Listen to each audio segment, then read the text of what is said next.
dam overflow has specific intention in recent years. This risk assessment is important because we want to determine the dimension of spill risk. On the other hand, we want this assessment to increase the dam safety and increase their investment. So the staff can make the operation satisfactory.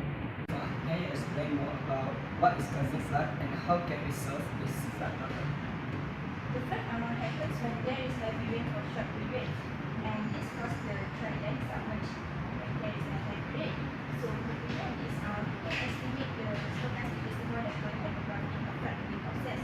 And in the other hand, we also can analyze the stochastic reservoir process, which we can include the stochastic input term and random initial condition in our stochastic differential equation.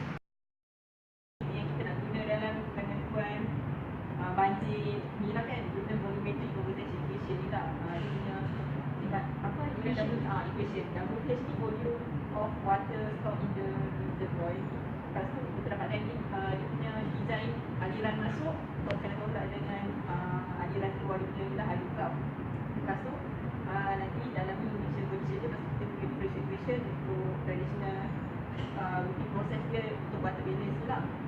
Then lepas tu nanti kita tapi dalam ni kita guna Brownian motion dengan itu proses lah. Lepas tu okay, macam HD ni kan label untuk dalam hydrogram time tu dia punya start masuk untuk label ni lah time berapa kita tahu kita nak masukkan.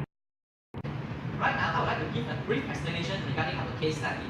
For the crest of the dam is at elevation 90.5 meters. The upper facility consists of structure controlled by 6 radial plates, each 9.5 meter wide and with a discharge coefficient of N1 equals to 0.49. The bottom outlet tunnel with a rectangular cross-section 6 meter height by 4 meter wide with its axis 5.5 meters below the steel-wing crest and a discharge coefficient of M squared equals to 0.90.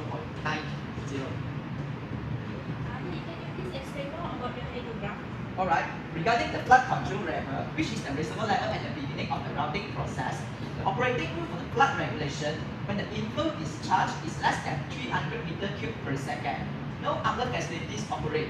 And when inflow discharge is greater than 3000 meters cube per second, but less than 6300 meter cube per second, both flow through the tunnel. And when inflow discharge greater than 6300 meter cube per second, all other facilities operate fully. That's all.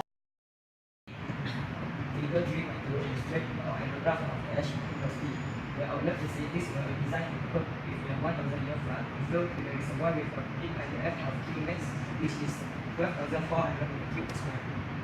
In practice, we use hydrograph of H across T. Thank you for seeing based on the question. I would like to highlight the hydrograph of Ash across T.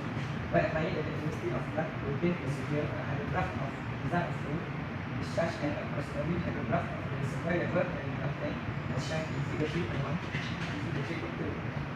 The pit of flow 10,200 meter cube per square, of which maximum reservoir level Hmax of 18.6 meter for the 1000-year flood. To sum up, the stochastic variation is the storage volume temporarily occupied by a tank. Control of the stochastic reservoir level hydrograph are controlled by the stochastic inflow and outflow hydrograph. What is the importance of using the model to describe and estimate the stochastic level hydrograph in the flow of the process? The model used to describe and estimate the stochastic reservoir level hydrograph in a flood routine process is very important in order to reduce the risk of the dam overtopping failure. Since the model is designed, the analytical process can be done accurately to minimize the uncertainty influence of various random factors on the